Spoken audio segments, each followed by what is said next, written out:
time is it? It's time for the Abbott and Costello Show. We're on the air for ABC here in Hollywood. Well, what are we waiting for? Let's go with the Abbott and Costello Show.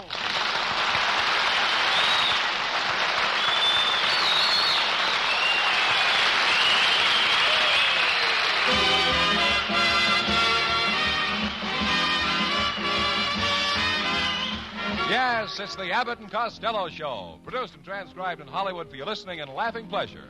Chuckles with a carload and music by Matty Malnick. So hold on to your chairs, folks, for here they are, Bud Abbott and Lou Costello.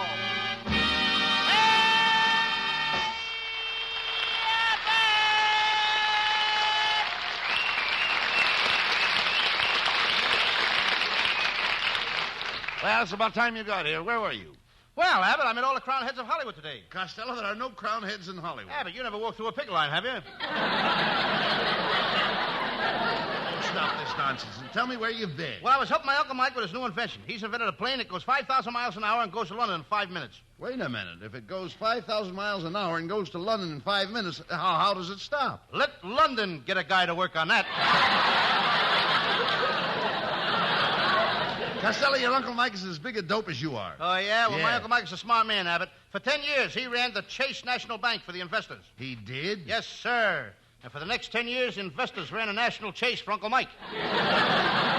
Has Uncle Mike ever been in jail, Lou? Yes, one time he got so full of Christmas spirit that they threw him in jail for singing Christmas carols. Well, lots of people sing Christmas carols. On the 4th of July? I...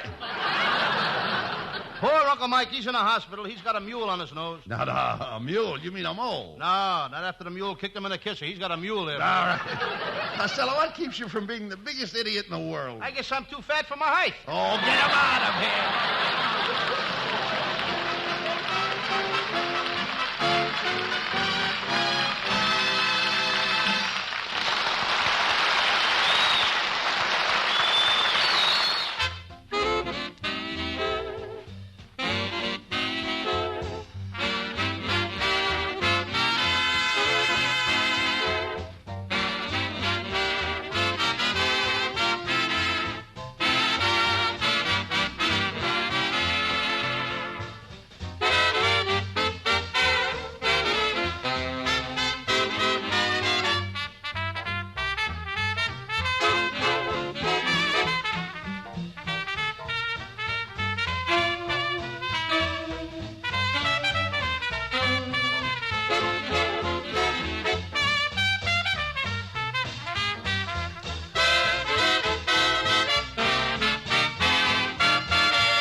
Come out here. Where have you been? I was across the street having a beef stew.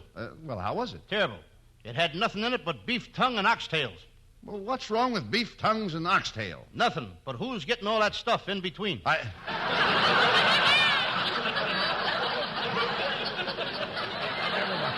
Look, hey, Lou, why don't you come over to my house for dinner? We always have a crowd. My wife's dinners are talk of the town, and they're always informal. What do you mean informal? Well, we don't dress for our dinners. No wonder they're the talk of the town. Well, one thing, there's always plenty of meat at our house. Last time I was there, your wife gave me rabbit stew, and the next day when I came over, your cat was missing. Just a minute. Are you trying to insinuate that my wife served you cat meat? All I know is every time I met a dog on the street, my back arches. My wife is a very particular cook. Her kitchen is immaculate. That's more than I can say about your Aunt May. Her kitchen is a disgrace. Her sink is filled with eggshells. The drawers in her kitchen cabinet are full of carrot tops and wilted lettuce. She's sloppy. She is not. That's her hobby. She collects garbage. You know, garbage is the same as antiques. Garbage is the same as antiques. Certainly, it's a collector's item, ain't it? Costello, you must study to be an ignoramus. You couldn't be any dumber if you were twins. Oh, yes, I could. If I was twins, it'd be two of us, and we could help each other. Costello, I don't know why I associate with you. I'm a college man, a fraternity man. See this? Phi Beta Kappa. Ha-ha. Look at this. What's that? Half a can of tuna. That trouble is, you're illiterate. You spend your spare time... Why don't you spend your spare time reading, Lou? Trying to improve your mind. Take me. I read a lot. There's nothing to improve your thinking like a bookcase well stacked. Abbott, when I think of something well stacked, I ain't thinking of a bookcase. Costello man would have to go a long way to meet a dope as stupid as you. Oh, no, you wouldn't. I'm willing to travel. The trouble with you is that you're an ignoramus. Do you know what an ignoramus is? Sure, and I like his partner, too. His partner? Ain't you ever heard of Ignoramus and Andy? No. That's a sample of your mentality. Costello, you ought to see a psychiatrist. I went to one last week. He told me I got a split personality. I'm really two people, Abbott. You've got enough personality to split with 10 people. Just a minute. Don't laugh. Show me where it says that in the script. Never mind. Now, watch out, Abbott. You're getting me mad. I can hardly hold my temper in. It's kind of silly for you to hold your temper in when the rest of you is spread out all over the place. Are we both on the same page? I don't know where the difference. Certainly we are. The trouble with you is you can't read. You never went to school. I just so. I went to Colt Hill High School in Patterson, New Jersey. Well, wait a minute. When did you go to high school? September 11th, 1935. You mean you only went one day? You mean you're supposed to go back?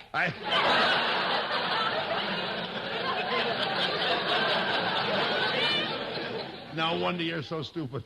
I can't help it, Abbott. I led a very sad life. When I was a kid, my father used to beat me over the head with a baseball bat. My mother used to beat me over the head with a baseball bat. My brother Pat used to hit me over the head with a baseball bat. My Uncle Mike used to hit me over the head with a baseball bat.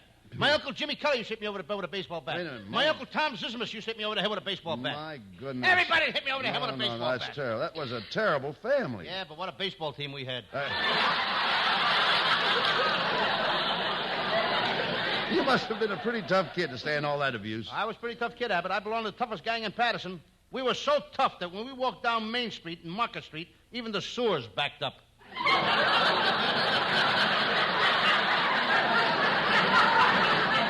Did any of your old gang become successful, Lou? Oh, yes, they did. Did you ever hear of Joe Buzzo? Yes. He went into business. He's making money hand over fist. No, you mean hand over fist. He's in a tire business, and in that business, it's hand over fist. But I remember Bozzo. I seem to remember him. Wasn't he the kid that got lost? Wasn't he the kid that got lost in the woods? Yes, he was in the woods for 5 days, had nothing to eat but pine needles. Pine needles? Yep. Did they have any bad effect on him? Well, only when he got home. His mother made him a big dish of spaghetti in his stomach, knitted a pair of socks out of it.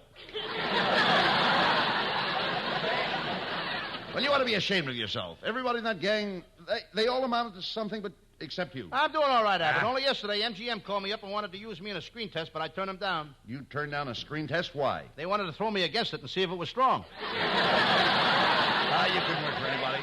I ought to get rid of you myself and get myself another partner. Who would work with you? Oh, I could work with a cow. I could get lots of laughs. How could you get a lot of laughs with a cow? You'd be surprised at the things I could pull on her.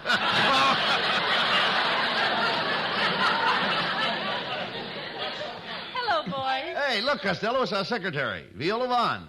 Oh, I feel so good tonight. Just a minute, Viola. I object the way you come in here every week and hug and kiss me. I don't hug and kiss you. I know. That's what I object to.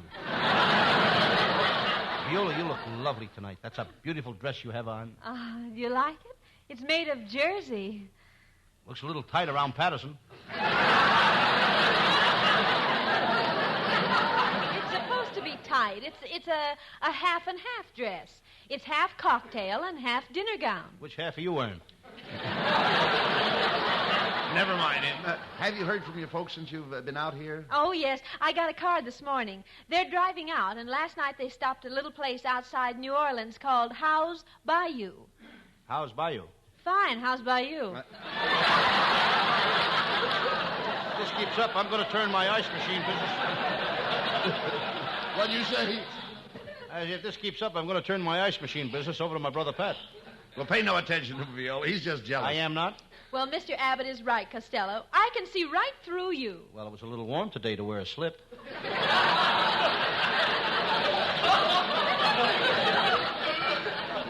Costello, you're not fooling anybody. Viola's getting wise to you. Last week was her birthday, and you didn't even buy her a present. Well, I didn't really expect any, Bud. I think Costello's the type that gets cheap around Christmas time. Just a minute, Viola. That's a nasty thing to say. Hey. Costello gets cheap around Christmas time? Thanks, Abbott. Costello's just as cheap all the rest of the year.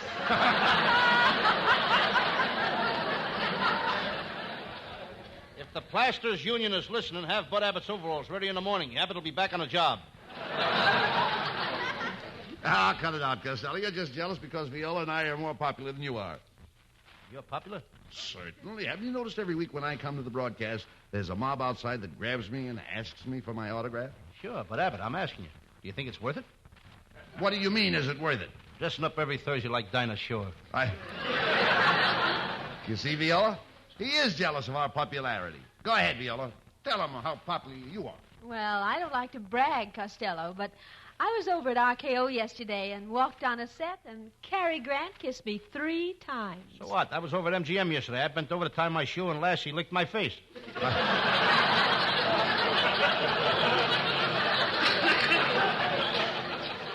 Costello, have you been showing Viola around Hollywood the way you promised? Sure, I took her to Republic Studios. All the cowboys were there. Didn't we have fun, Viola? Oh, yes, Costello. It sure was funny when you ran in that dark closet to play post office, and that cowboy shoved his horse in with you. His horse? This is terrible. I'll see you later. Where are you going? Oh, where am I going? I gotta go over to that corral and get back my fraternity pin.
Ladies and gentlemen, Abbott and I heard a young singer in New York several weeks ago, and we liked him very much, and we brought him back to Hollywood to join our show, and here he is, and we hope you like him too, Hal Winters.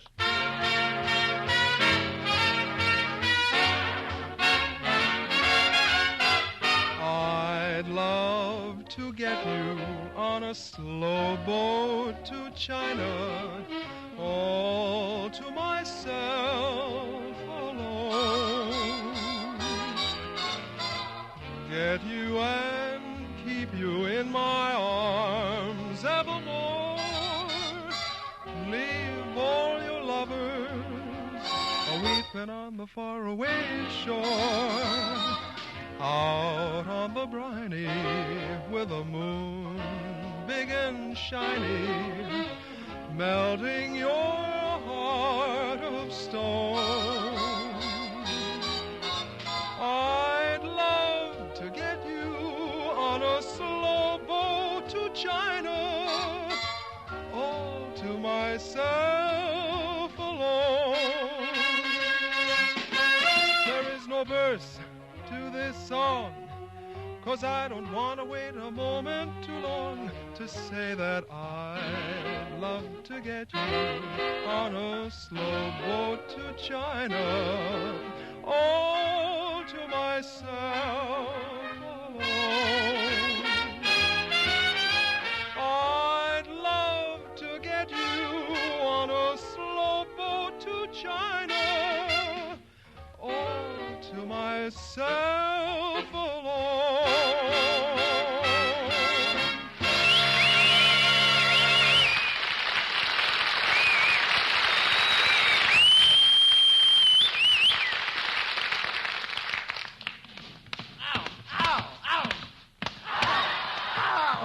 Now, Get out of here and stay out of here. What's the matter, Abbott? Who hit you? The sound man.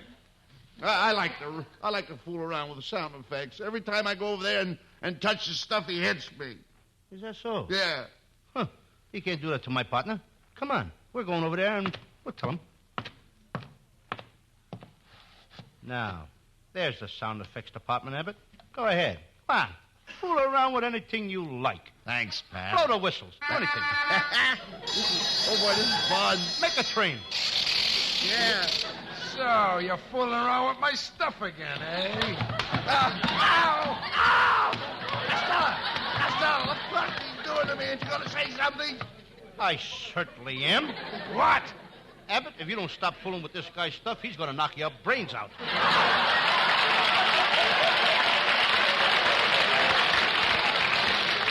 This is all my fault for listening to you. From now on, I'll take care of myself. I can stand up for my rights. Why don't you stand up for your rights with that guy? How could I? His lefts kept knocking me down. Let's go back there, Abbott. Somebody's writing us wrong. Let's go back there, Abbott. I'll take care of you. I'm plenty tough. Here, feel my muscle. Go ahead and feel it. Muscle. I can't feel anything but a red corpuscle.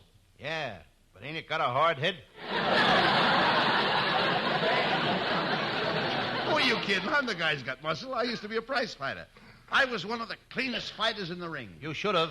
You should have been. They threw enough water on you. I'm the guy that can fight. I remember the last guy I fought. I hit him so hard that he hollered uncle. Well, who were you fighting with? My little 3-year-old nephew, Tony. I thought so. You can't fight and you can't act. In fact, none of your family has any talent. Just a minute. Yeah. How about my cousin Vincent? He had a great voice, but he could only sing while taking a bath. They used to wheel him out on the stage in a bathtub. He'd sing while taking a bath, but they fired him after his first performance. Why? When the people started applauding, he forgot himself and stood up and took a bow. What is he doing now? Writing songs. You should hear his new song. He took a little of it from Irving Berlin, a little from Cole Porter, a little from Sigmund Rundberg. What did he get? 3 lawsuits. Forget about your cousin. Wait a minute. What's all that mail doing in your pockets? Abbott, that's my fan mail. Mine? Everybody in the country is talking about my great character, Sam Shovel. Here, I'll read one. Dear Lou Costello, I'm simply crazy about your Sam Shovel detective programs. Last week, as I sat listening to your show, you were so thrilling I froze to my seat. I'm coming over tonight to see you. There's a guy out here to see you, Costello. What does he look like? He's a short man with a frozen seat. Yeah. Come on, Costello. Let's get on with the show. What is your Sam Shovel case for tonight? It's one of my smaller cases, Abbott. I call it the case of the sailor who was shot while having Hedy Lamarr and Lana Turner's pictures on his chest, or he died with his butts on.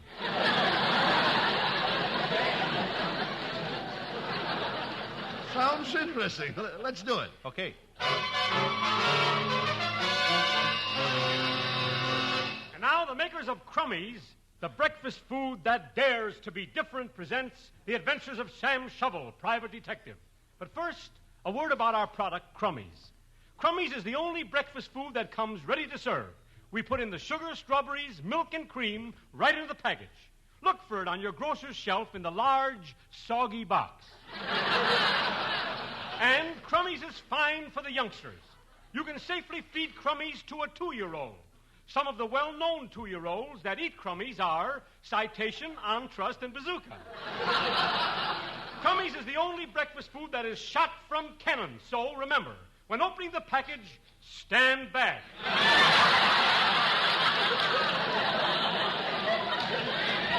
And friends, mark my words. No cereal is as good as Crummies. You can put that in your pipe and smoke it. In fact, it tastes better if you put it in your pipe and smoke it.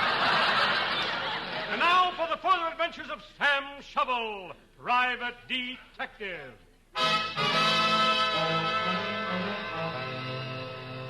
Yes, I'm Sam Shovel. Sam Shovel, Private Detective.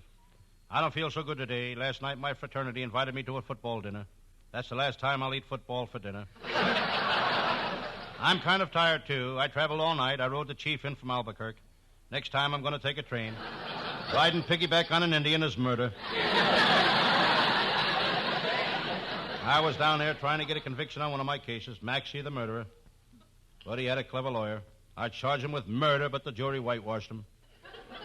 I charged him with larceny, but the jury whitewashed him. Then I took him to a Turkish bath. I had to get all that whitewash off him. My correspondence was piled up a lot while I was away. I see a carbon copy of the letter I sent to Sears and Roebuck for a pair of handcuffs. It reads, send handcuffs. If good, we'll send check.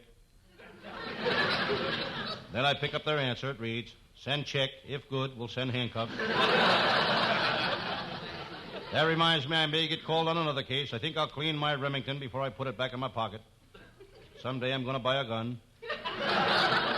I get tired carrying a typewriter in my pocket. Suddenly I look up. There on the wall of my office is an oil painting. Bought it last year. It's pretty, but it's a lot of trouble. Every day I got to oil it. I glance across the court. The beautiful stenographer in the insurance office is just coming to work. She's punching the time clock. The clock punched her back. I pick up my morning paper. On the front page is a picture of John L. Lewis. John L. Lewis on the front page. I study his face. I'm trying to figure which eyebrow has the Tony. Looks like another slow day for the detective business. As I sit here in my little office, I'm unhappy. I'm down in the dumps. Whenever I'm in this office, I feel down in the dumps. That's not strange. My office is located at the dumps. Across from my office is a stationery store. There's no sign on it, but I'm sure it's a stationery store. I've been watching it for 2 years. It hasn't moved an inch. I just remember last week my pal, Lieutenant Abbott, invited me to dinner, and I must send his wife a bread and butter note. That's a sloppy job. There's nothing I hate worse than writing on bread and butter. I glance out at the window in the parking lot. They're getting ready to move my car again to let another one out. I hope the owner moves it, not the reckless attendant.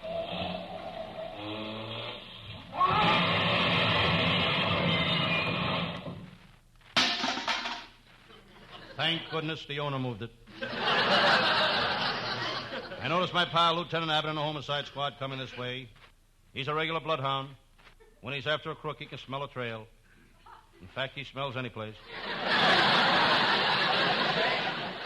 One thing about Lieutenant Abbott, he speaks straight from the shoulder. He's got to. That's where his mouth is. Just then, Lieutenant Abbott walks into the office. Hello, Sam Shovel. Sam, I just had the most sensational lunch. What a meal. I ordered pork chops, bacon, fried ham, pig's knuckles. When Lieutenant Abbott eats, he goes hog wild. Well, a cop has got to keep his strength up, Sam. I never know when I'll get in a fight. Lieutenant Abbott is right. One thing I'll say for him, he never ran away from a fight. He always takes a taxi. Sam, I'm happy today. I'm feeling pretty chipper. I'm really chipper. Lieutenant Abbott is not lying. Nobody is chipper than he is. He's the chippest man I ever met. He lives at the Fiddle Hotel. It's a violin. The rooms are $1 a night and up. If you get a room for $1, you're up all night. Sam, I thought I heard something moving. The sound came from that bureau. We crossed the office to the bureau and started opening the drawers. There's nobody here. You won't find me here. It's my Bureau of Missing Persons.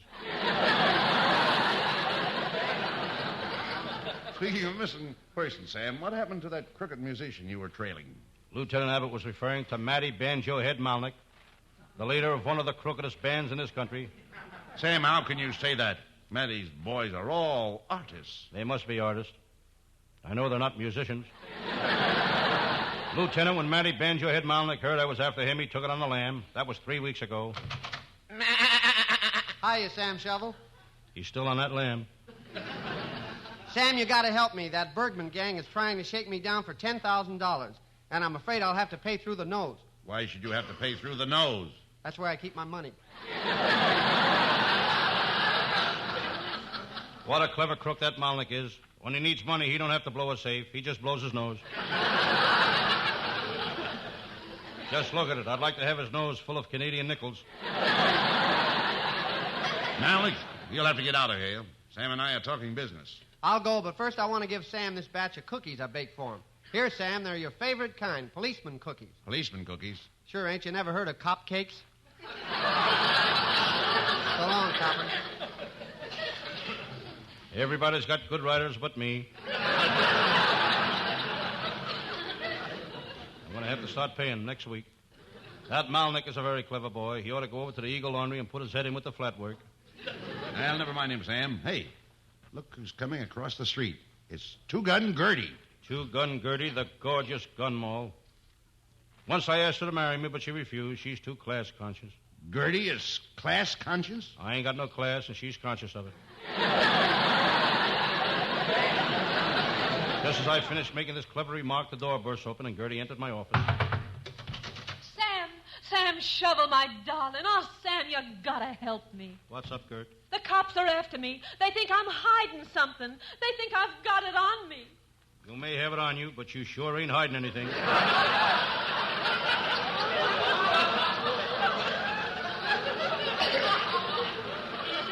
Careful, Sam. She's up to something. Oh, Sam, you gotta help me. If you do, I'll be your slave. I'll cook for you. I'll bake for you. I'll sew for you. I'll... Keep going, Gert. You're bound to hit something I like. You're a card, Sam. Come here. I'm gonna let you kiss me. Sam Shovel, where are your manners? Where are your manners? How dare you kiss this gun moll right before me? Wait your turn, Lieutenant. I'll kiss you next.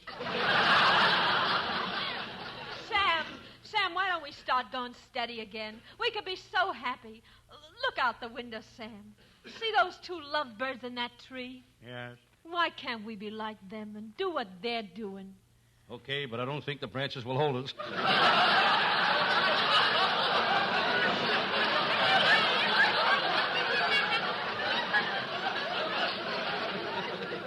Sam, this is ridiculous. You're a cop and she's a crook. She's not for you. Keep out of this, Flatfoot. I'll prove to Sam that I'm the girl for him. I'll give him a kiss that'll bust the buttons off his vest. That I'd like to see. Come here, Sam.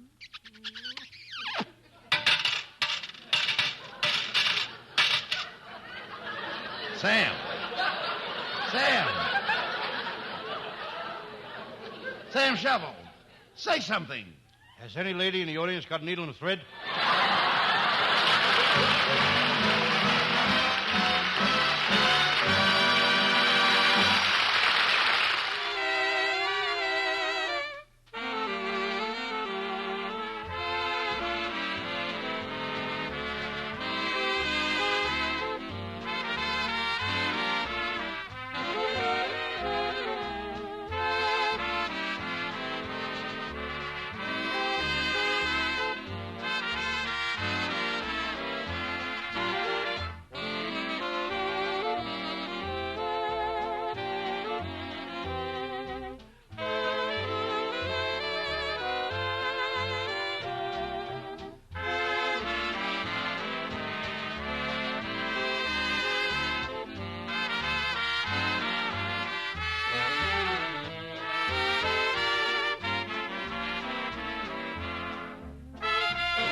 Well, Costello, we're a little late, so you better say thanks to this lovely audience in the studio and to all the swell people who are listening in at home.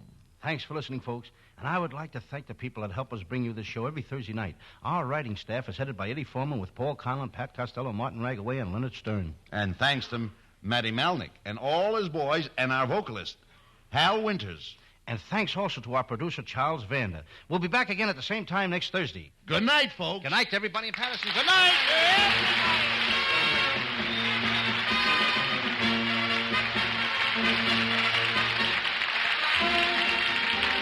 Listen each Thursday night at this time for another great Abbott and Costello show, produced and transcribed in Hollywood. Be sure to stay tuned for the outstanding entertainment which follows throughout the evening on this ABC station.